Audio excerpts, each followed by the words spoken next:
خلاصہ قرآن و حدیث، اللہ تعالی نے ہمارا نام مسلم رکھا اور حکم دیا گیا کہ تمہیں مسلم ہی کی حالت میں موت آئے، کہ تم نام سے بھی مسلم ہو اور عمل سے بھی۔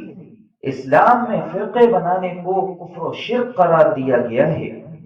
دنیا میں اس کا خوفناک انجام بیان کیا گیا ہے جو حلب کی صورت میں آج ہمارے سامنے ہے۔ دنیا کے علاوہ آخرت میں بھی نبی صلی اللہ علیہ وسلم کا فرقہ پرستوں سے کوئی تعلق نہیں ہوگا، یعنی وہ جنت میں داخل نہیں ہو سکیں گے۔ قرآن و حدیث کے اس بیان کا تقاضا یہی ہے کہ اللہ کی بات مانی جائے اور اسلام کے نام پر قائم تمام فرقوں اور گروہوں سے علیحدگی اختیار کر کے صرف مسلم بن کر رہا جائے۔ اس دنیا میں بھی اللہ تعالی سرفراز فرمائے گا اور آخرت میں بھی انشاءاللہ بہتری ہوگی۔